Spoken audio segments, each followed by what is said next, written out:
Welcome to Macrocode. If you're new to this channel, consider subscribing. So today we are going to learn something interesting, how to configure EFCO in a better way. As you can see, this is our application. It's actually an API, that is Employees Management API. So we have our application DbContext, where we have the country, system code details. Some of these are tables that you can see here. Then we have various controllers. So if you come to controllers, you'll see for the banks, we have for the cities, countries, departments, designations, employees, holidays, all these controllers. So what I want us to do today, if you go to our application, that is our program.cs. So there's something I want us to do. So I want us to see how you can configure EFCO better using options pattern. So as you can see here, we have our connection string. This is builder configuration.get connection string, and this is our default connection. So if you go to our default connection under app settings, then you will see it is connected to this database. We also have trusted connection, also have trusted server certificate, and multiple active result sets. So if you go back here on our connection string, so here I want us to see something. So here you can see we have our connection string there. Then we are doing builder.services, add DbContext, then our application DbContext, that is the employee app context. We have our options. Then here I want us to see something. So if we do this, I can do that. Then I'll just close this here and remove this. So here you can see here I have my connection string is here. Then I can do something here. So you can see we are saying options.use SQL server. Then I can still have here, I can say here SQL. So I'll do here comma SQL connection. Then I can say equals to, then I can do this. So I can do this. So if I do that, then here I can, so I want to enable some timeouts. So this is how you can do that. You can say here, in case you want to enable timeout, you can do command timeout. Then you can say here, this is 30. So this should be 30. And also you can do, if you want to enable retry failure, so you can also do here. Let me remove this. I can zoom it so that you're able to see. So here we can do dot enable retry on failure. Then we can say 3, and you can see it actually takes. So if you hover here, it actually takes a maximum retry count. So you can see say 3 times. Then outside here we can also do, in case we want to enable detailed errors, so we can say here options, then enable detailed errors. Then you can say here true. You can also have enable sensitive data logging. So I just come here and say enable sensitive data logging, which is true. So if you see now our app, so this is how it looks. So if I try to relaunch this particular application, so everything should be okay without any failure. So, and actually what you need to know is some kind of enabling here. You actually need these detailed errors when you are working on your development environment. So if you come to our app, try to refresh, so you can see this is our API. So here, if I try to do get banks, it'll be able to give me data without any error. So you can see here we have our results. If I try cities, execute that, I'm able to get the results here. Then also for countries, if I try this as well, I'm able to get the countries. Let's see another one, departments.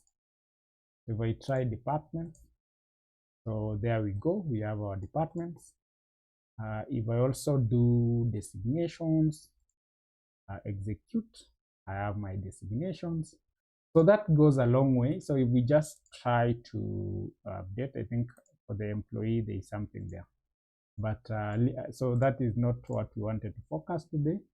So as you can see here, there are also better way to do. You can see, for example, banks here.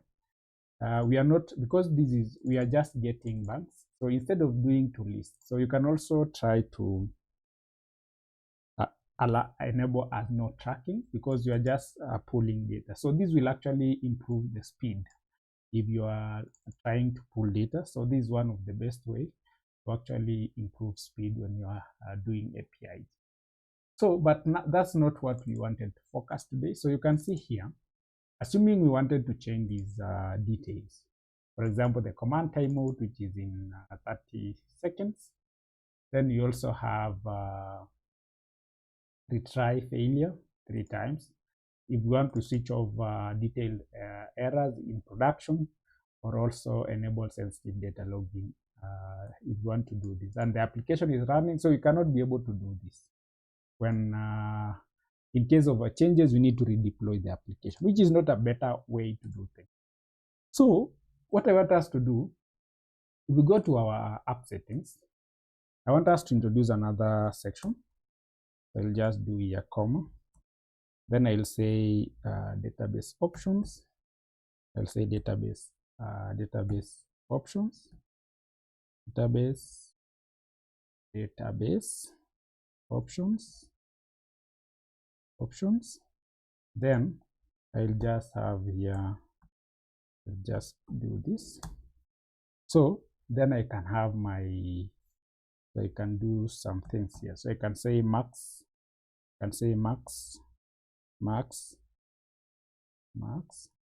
retry count. You can see there I can do max retry count. I do 3.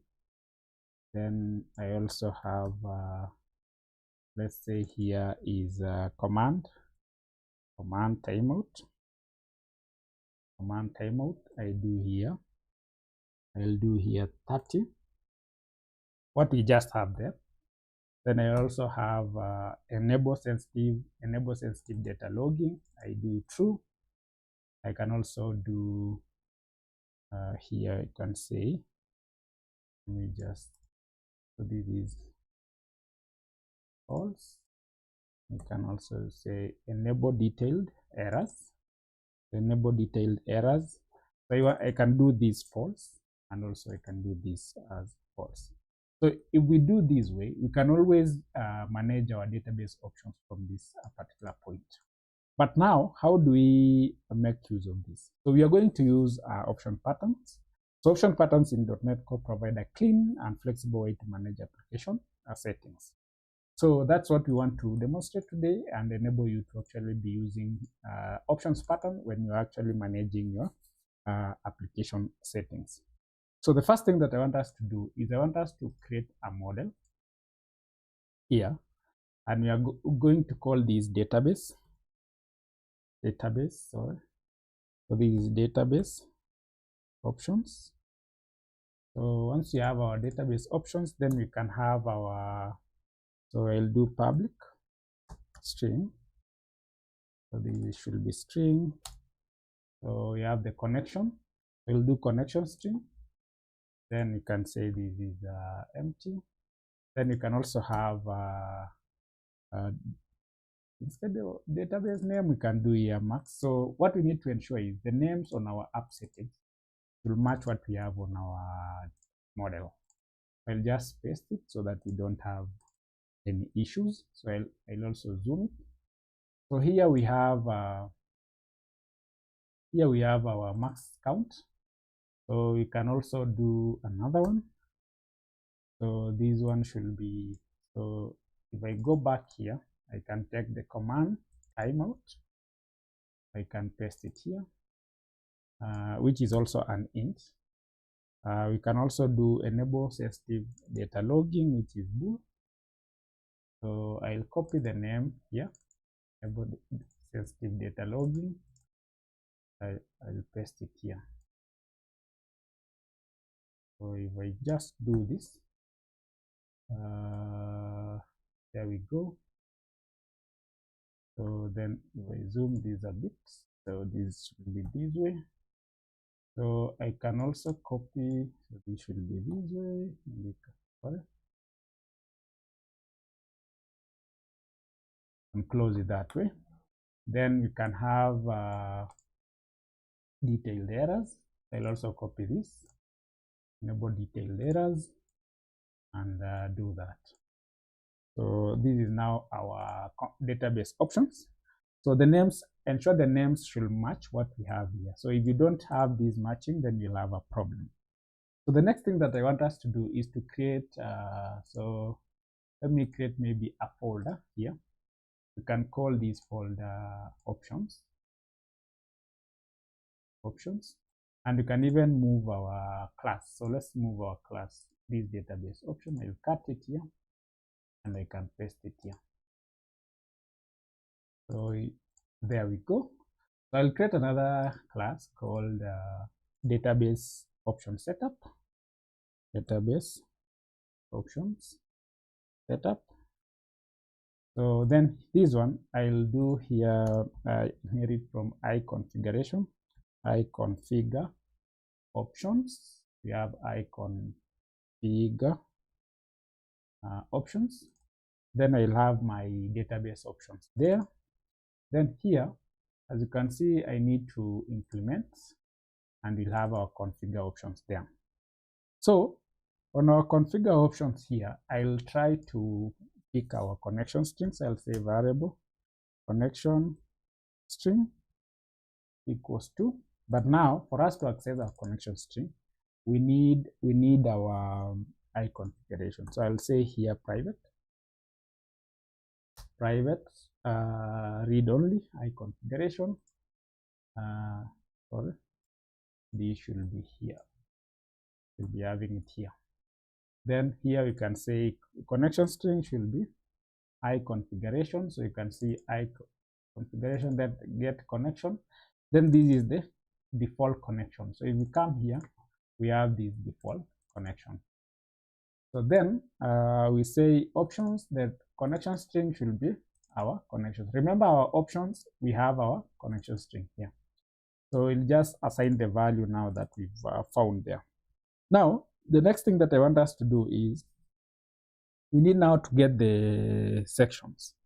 So what I want us to do here is, remember we have a section called database options, this one. So I want us to get that. So here we'll just do private. So private, I'll say here private constant, then string. So then we can say configuration section name equals to.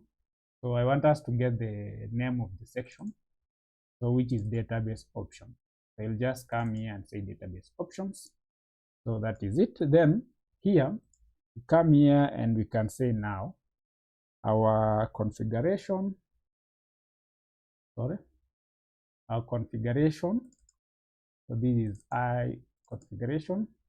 Then we say here get section, then configuration section. So it will get this section, database option. Then we bind. So we bind the options to these particular options that we have here. So it should now give us all the data here, and it's bind it to our database options.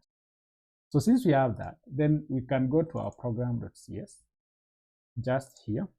Then you can inject this. You say builder.services, then .configure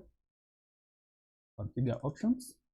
Then we have our, we need to have our database setup. Let's say database options setup. So there we go. So since we have our database option setup, then we need to go to our DbContext here. Then we do our, instead of our options here, we also do, so we'll just come here and say, we put a comma and we say here service provider. So So we have our service provider. So here we have, so we need to do something like this. We'll say service options, then we have that. Then inside here, so this should be options. So we have our database context here, and then we have our, so we need to do something here. We need to do this. So we have our options, then there we go. Then we have our see our connection string. So instead of doing our connection string like this, so we can still use it here. There's no problem, but you can always access it. Then we have our use SQL Server. Then then we have our connection timeout. Remember this. What we need to do is we need to change these particular options. So instead of doing this, so here I'll just, let me just move this. So here I'll say variable database options. This is what we need. Then service provider. Then we get service. Get service. Then that service we do IOptions, and we should do here. We should import that. Then we say database options. So I can put this here. Then value. Then we now have our database options here. Then we also have our SQL Server. So the next thing that we need to do here, instead of you see this connection string here, instead of using this, I want us to remove this connection string here. Then we need to use what we have in our default database option. So we say connection string. Then our timeout. So if we do options.timeout, command timeout, we also have retry fail. This is enable retry on failure. So we do the maximum retry count. Then we also have enable sensitive, that is detailed errors. And we also have here enable sensitive data logging. So we have these details here. Now, as you can see, we are now getting these options from the database options. So instead, we want to change anything. So for example, if I try to relaunch this, our app should be working without any problem. So we have not affected anything, but we've just configured our options in a better way. If I just go back here, refresh our app, so you can see all is okay. If I try to request the data, we have an issue. Yes, so as you can see here, it is telling us get section configuration name section. So it not bind. So what is the problem here? So let's just check what is the issue. Yes, so as you can see, it was unable to get this because we are missing something very important here. So on our DP options here, we need to have our constructor. So I don't know how we missed that. So we do here, so I'll just do here CTO. And you can see here, we need to have our connection that is underscore. So here I'll just do I configuration. We need to have this. Then you can say here, we can do that. So we need to have our underscore configuration. Then it should, so this was now. So if we try to relaunch it now, we should be able to get the value. So if we just put in our breakpoint here, then if we go back here, try to relaunch our app and try to execute again. There we go. So this is our breakpoint. If we proceed, we should be able to see our values here. You can see all this data here. But now our options, do you have the values? So you can see our command timeout is 30. Connection string, we have it here. enable detail errors false, enable sensitive logging false, and max retry count is 3. So if we proceed this, we should see our data is being retrieved, and you can see our banks here. So we do the same for cities, execute. As you can see, our city is there. So one thing that you need to know, if we are trying to execute this again, we are not calling this database setup. So that is done once. As you can see, if I retry again, we are not calling it again. You can see these are values. So assuming we want to change now the values, we don't need to relaunch our app. So what we do, we just come here and I say this is true and this is true. I can extend this maybe to 60. And if we try to relaunch again, so that's a better way. So now you can configure that. So if I try to relaunch, try to get the banks, so you can see our connection string. So if we go to options, we should see our values that has changed. So you see this is 60, this is true, and this is 3. I think that is a better way on how you can configure EFCO. So that is what I use mostly in my mobile, in my applications and even APIs. So if you like how this is done, subscribe to our channel, like the video, and also share. And in case you want to buy us coffee, consider using the link down below to buy us coffee. Our one will be really appreciated. That is it, and see you in our next episode. Bye.